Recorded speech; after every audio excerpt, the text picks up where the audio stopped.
할렐루야. 하나님의 은혜와 평강이 또 함께 하시는 위로가 우리 모두에게 임하시기를 축원합니다. 이젠 진짜 찐 여름입니다.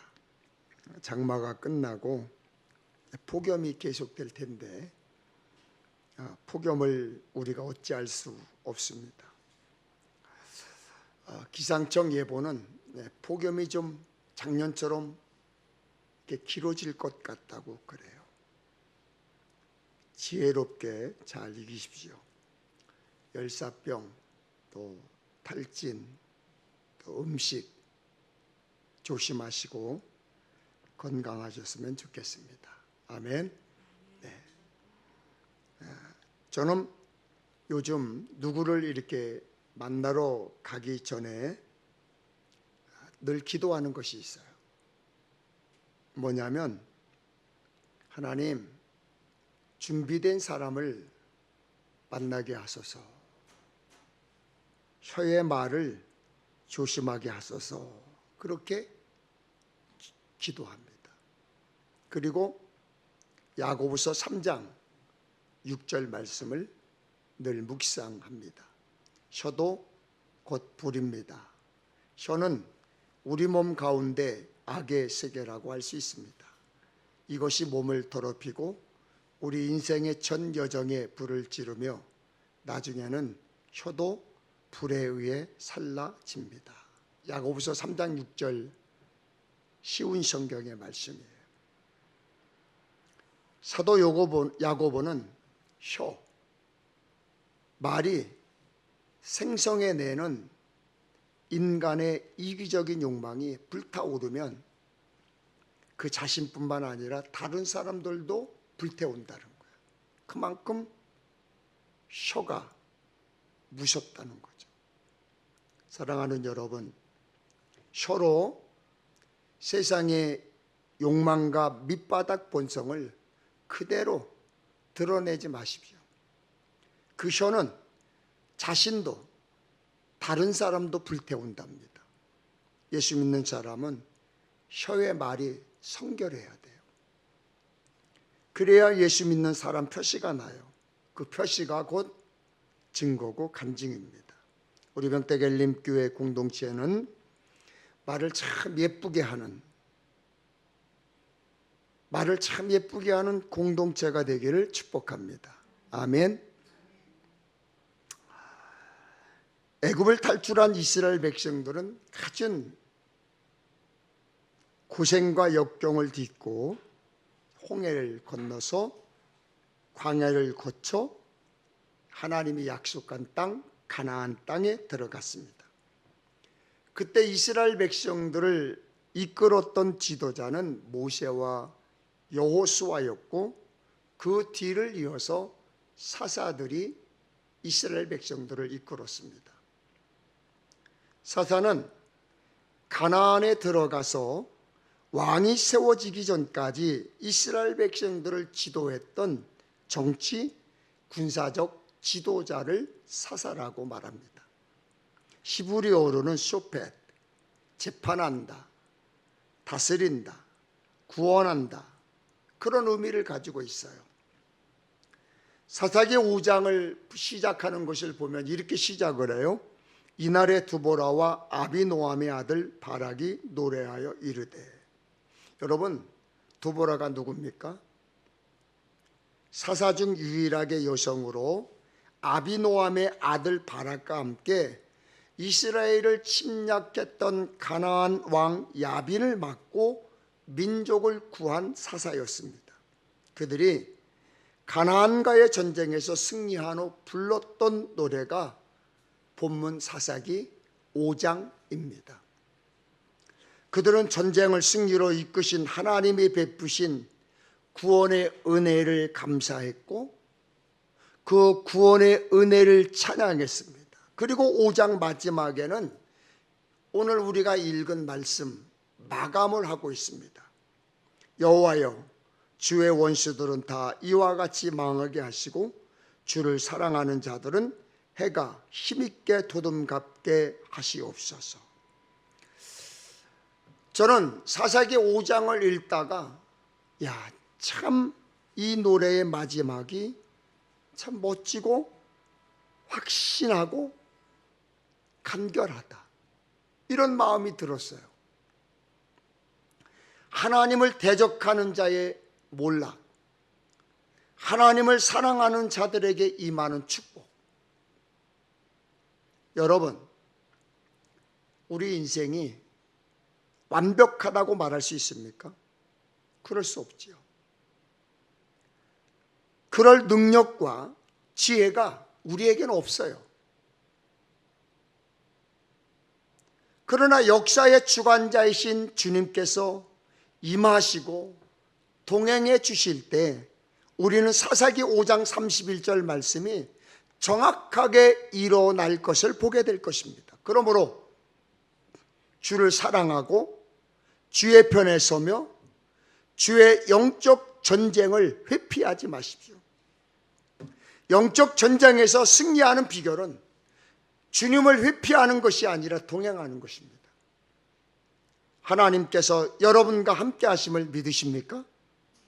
그런데 거기에 하나님을 가장한 악한 사탄도 있어요. 여러분, 사탄을 너무 가소평가하지 마십시오. 여러분 혼자 사탄을 대적하는 건 정말 위험합니다. 그렇기 때문에 하나님이 함께 하셔야 하는 것입니다. 우리 중심이 하나님께 있을 때 영적 전쟁에서 승리하는 것입니다. 그게 우리 신앙생활의 승리 비결이에요. 여러분도 믿음 생활하시면서 잘 아시겠지만 하나님은 이에는 이, 눈에는 눈이세요. 어떻게 하나님께서 그렇게 무섭고 그렇게 사람들에게 무서운 하나님으로 다가오느냐, 이렇게 말씀하시는 분이 있지만 성경 전체를 읽어보면 하나님은 이에는 이, 눈에는 눈이라는 간결한 말씀의 비결이 있어요. 하나님의 대적은 저주, 하나님을 사랑하는 자들은 복을 기원하십니다. 그런 내용들을 성경에서 쉽게 찾아볼 수 있습니다. 하나님을 잘 따르는 사람은 형통의 길을 가지만 하나님을 부정하면 결국에는 고통을 겪게 된다는 것이 신앙생활 하는 사람들의 공통적인 생각이고 다 그렇게 믿고 있어요. 단순한 승전가가 아니라 하나님께 순종하고 헌신하는 이들에게 결국 하나님께서 구원을 가져온다는 것입니다. 그런데 문제는 누가 주의 원수들이고 누가 주를 사랑하는 자들이냐는 것입니다. 사실 많은 사람들이 오늘 본문을 해석할 때 자기 기준으로 이기적이고 자의적으로 해석할 때가 너무나 많아요. 하나님의 영원한 행복을 주를 사랑하는 사람들, 예수를 잘 믿는 사람들이 아니라 나를 사랑하는 사람들, 나를 좋아하는 사람들, 내게 유익을 주는 사람들이 받게 해달라고 기도합니다. 반대로 주의 원수들을 망하게 해달라는 말씀은 내 원수들, 내 편에 서지 않는 사람들, 나를 미워하는 사람들, 내 마음에 들지 않는 사람, 나와 싸운 사람들, 내 말 안 듣는 사람들로 여깁니다. 여러분은 마음에 안 드는 사람, 정말 꼴도 보기 싫고 같이 있기도 싫은 사람, 말도 섞기 싫은 사람이 함께 천국에 간다면 어떻게 하시겠습니까? 그 꼴도 보기 싫은 사람 때문에 천국을 포기하고 지옥 가실 것입니까? 어느 목사님이 권사님 가정에 신방을 갔습니다. 신방을 가서 보니까 교회에 나오지 않는 며느리가 있더래요. 그래서 목사님이 우리 함께 예배 드립시다 그랬더니 아니요. 그리고 거부하더랍니다. 예배를 마치고 이제 그 며느리가 다과를 가지고 나왔고 권사님이 잠깐 자리를 비웠을 때 목사님이 그랬대요. 며느님도 예수 믿고 구원받아 천국 가셔야죠. 그러자 며느리가 조용히 목사님에게 묻더랍니다. 목사님, 저도 예수 믿으면 천국 가나요? 아, 그럼요. 그럼 저희 시어머니도 천국에 가시나요? 아, 그럼요. 그러자 며느리가 그러면 저는 가지 않겠습니다. 그러더랍니다. 여러분은 어떻게 생각하십니까? 어떻게 생각하세요? 그저 웃긴 얘기로 웃어 넘기실 것입니까? 하나님은 예수 믿는 모든 사람에게 천국을 약속하셨어요. 야고보서 2장 5절에 내 사랑하는 형제들아 들을지어다. 하나님이 세상에서 가난한 자를 택하사 믿음에 부유하게 하시고 또 자기를 사랑하는 자들에게 약속하신 나라를 상속으로 받게 하지 아니하셨느냐?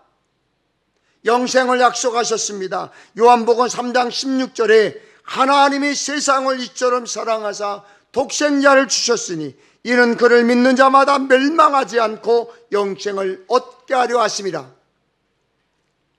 분명한 것은 예수 믿음에 멸망치 않고 구원받습니다. 하나님의 자녀가 됩니다. 천국 백성이 됩니다. 영생을 얻습니다. 다른 말로 하면 흠이 있고 능력이 없어도 좋은 평판을 듣지 못했어도 좀 특이해도 그런 것이 천국 가는데 걸림돌이 되지 않는다는 것입니다. 사람들에게 미움을 받았음에도 구원의 소식을 들은 삭개오가 있습니다. 십자가에 못 박히신 예수님 옆에 십자가에 함께 달린 두 강도 중 한 명은 오늘 내가 나와 함께 낙원에 있으리라는 구원의 소식을 들었습니다. 예수 믿는 사람들을 죽이고 교회를 산멸시키려고 혈안이었던 사울, 그는 사람들에게 공포의 대상이었지만 예수 믿고 복음을 전하는 바울이 되었습니다. 여러분, 천국에 들어가는데 필요한 것은 다른 게 아니에요. 믿음입니다. 아멘. 천국은 믿음으로 가는 곳입니다. 돈으로 못 가요.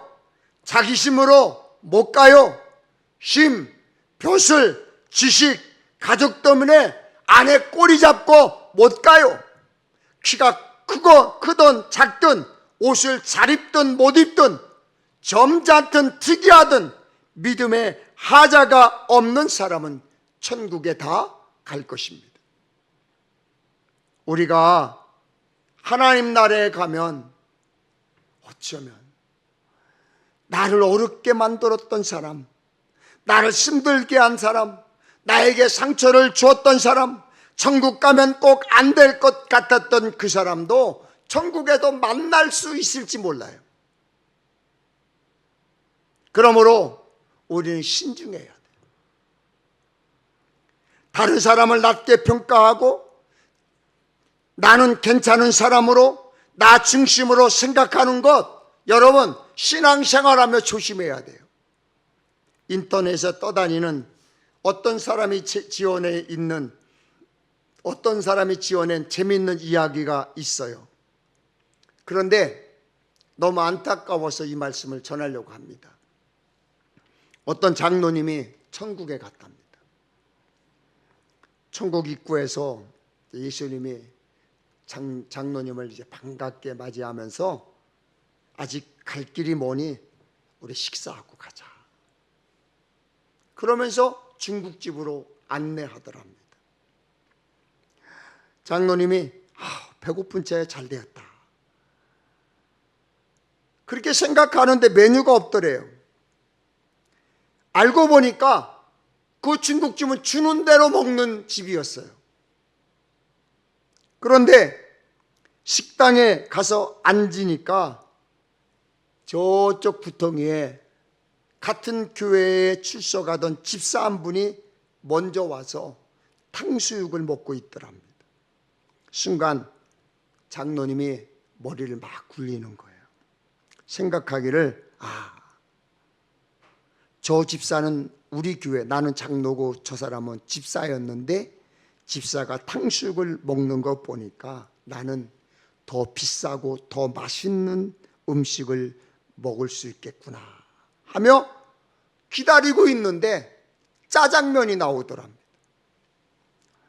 그것도 양이 얼마 안 되는 보통으로. 배고픈데 곱빼기라도 주지. 장로님이 실망해서 예수님께 항의를 했답니다.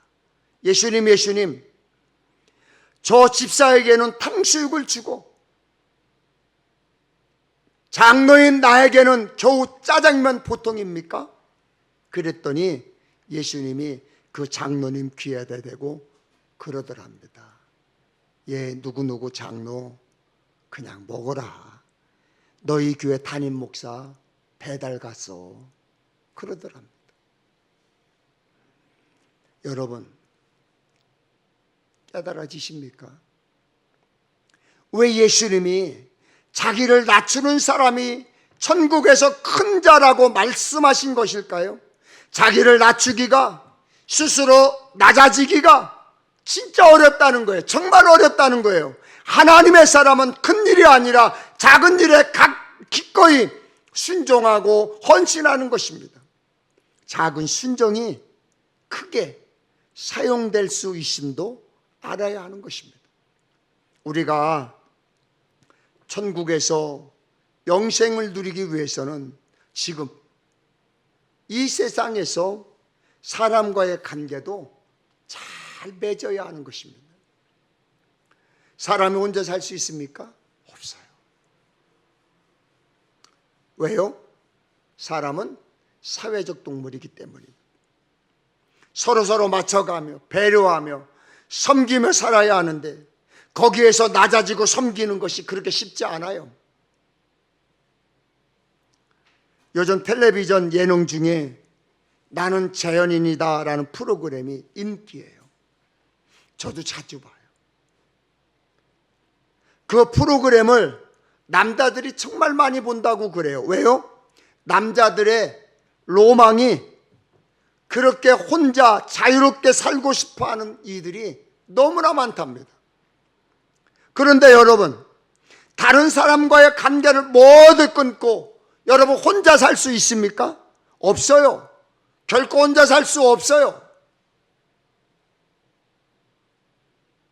성경에 처음으로 사람에 대한 언급을 창세기 1장 26절에 말하고 있습니다. 하나님이 이르시되 우리의 형상을 따라 우리의 모양대로 우리가 사람을 만들고 그들로 모든 것을 다스리게 하자 하시고, 성경은 처음부터 사람을 그들이라는 복수를 사용했습니다.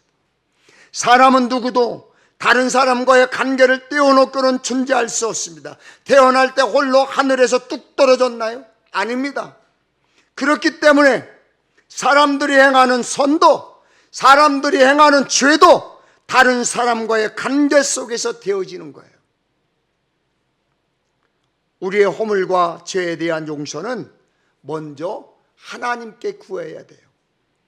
우리가 하나님 앞에 설 때 내세울 게 뭐가 있겠습니까? 여러분, 하나님 앞에 심판대 앞에 섰을 때 자랑할 게 뭐가 있겠습니까? 하나님의 은혜가 아니면 천국에 갈 수 없는 죄인들이에요. 성경은 모든 사람이 죄 아래 있다고 말씀합니다. 그러므로 우리가 먼저 하나님 내가 죄인입니다 라고 회개하고 용서를 빌어야 돼요. 그때 하나님의 은혜가 임하는 것입니다. 십자가 앞에, 말씀 앞에 자신의 죄를 본 사람은 간음한 여자를 치려던 돌을 내려놓게 되는 것입니다. 여러분, 자녀에게 미안한 일을 했다면 당연히 그 자녀에게 직접 사과해야 돼요. 부모, 형제, 아내와 남편에게 미안한 일을 했다면 당연히 사과해야 돼요. 사과해야지요. 저도 그랬어요. 제가 젊었을 때에 제 자녀들에게 참 목사의 자녀로 요거도 먹기 싫어서 모질게 아이들에게 했습니다. 나중에 제가 제 자녀들 앞에 무릎을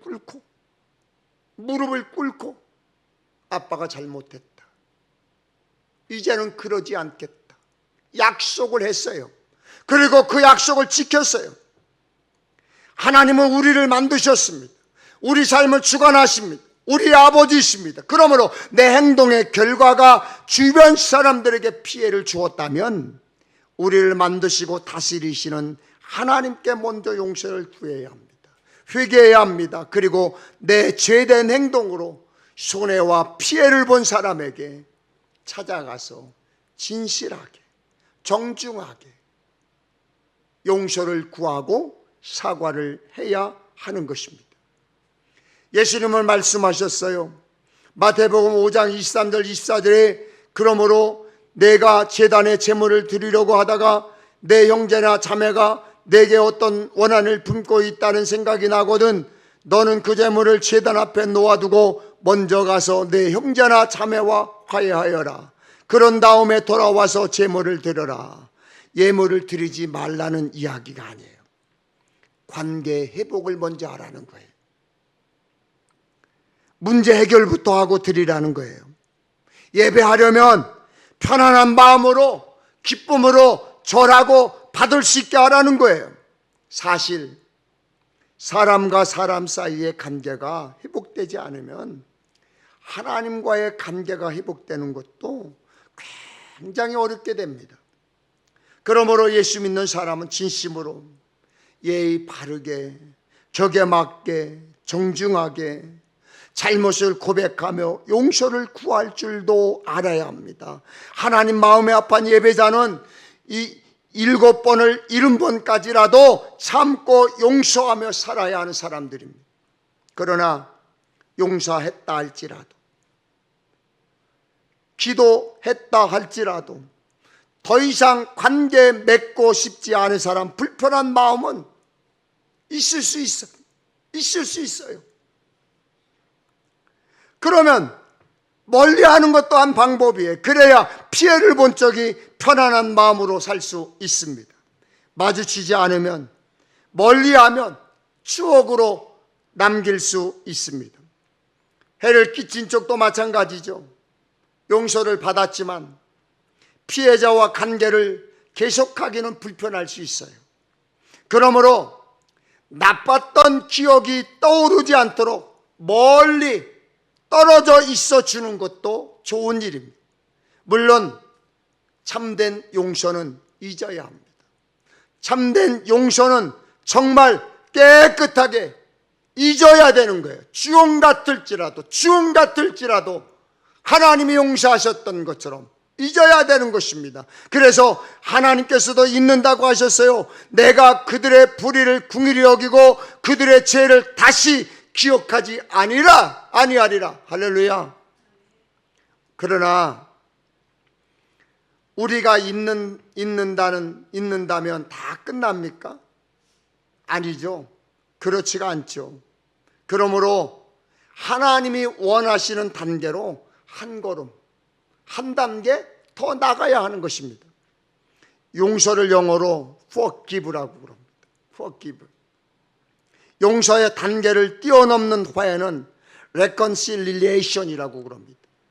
화해에는 사이에 과해, 중재, 조정, 조화, 일치라는 뜻으로 두 가지 이상의 생각이나 요구를 조화시키는 과정을 화해라고 그래요.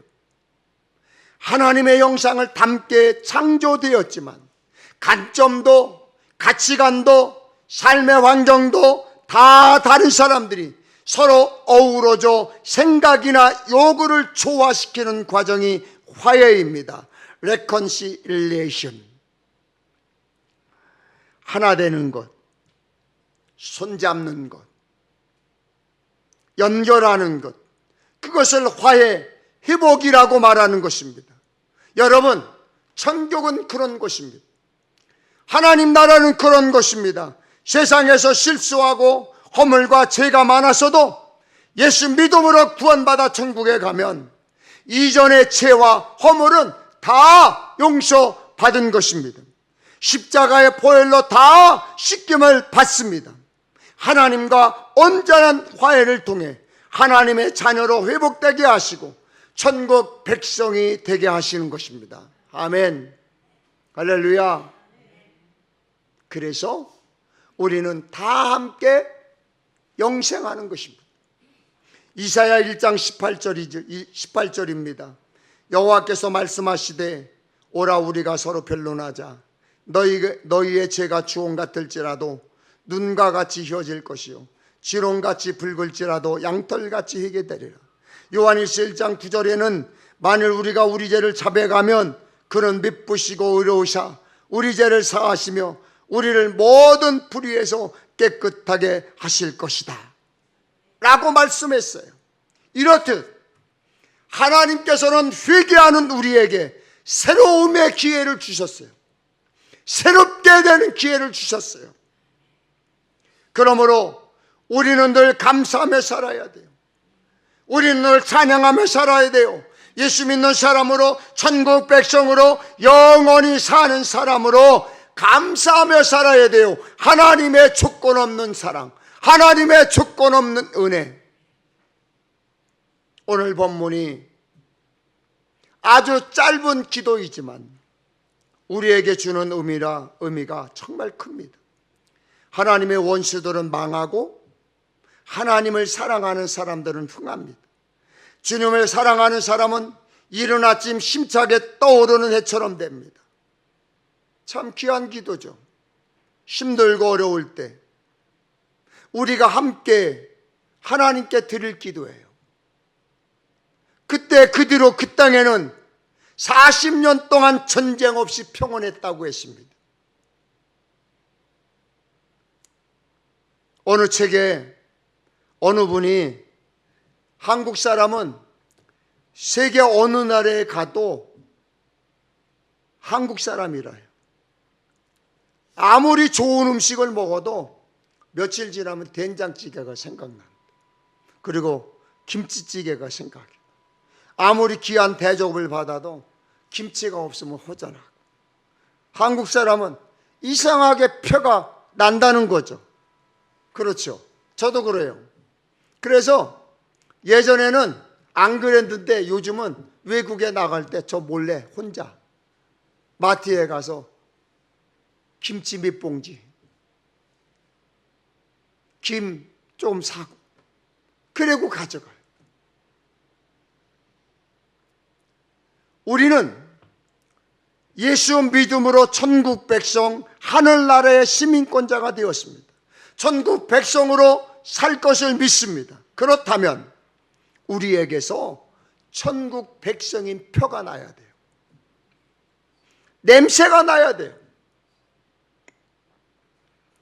마음에 들지 않아도 마음으로는 도저히 받아들일 수 없어도 주님만 아니라면 다 때려치고 떠나고 싶더라도 하나님은 나만이 아니라 그 사람을 위해서도 예수 그리스도를 이 세상에 보내셨음을 여러분 깨닫고 믿어야 합니다.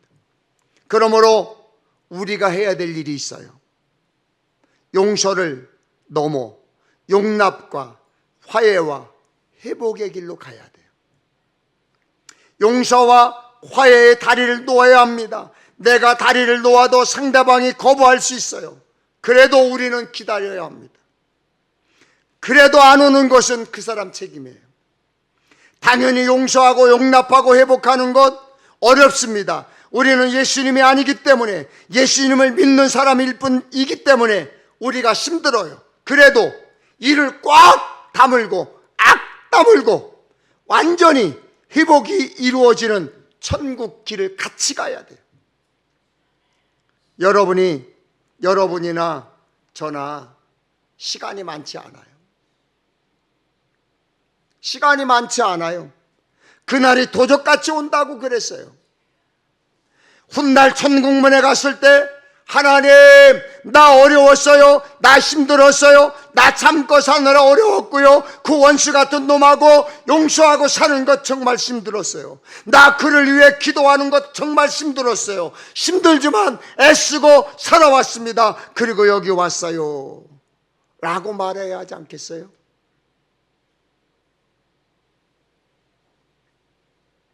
여러분,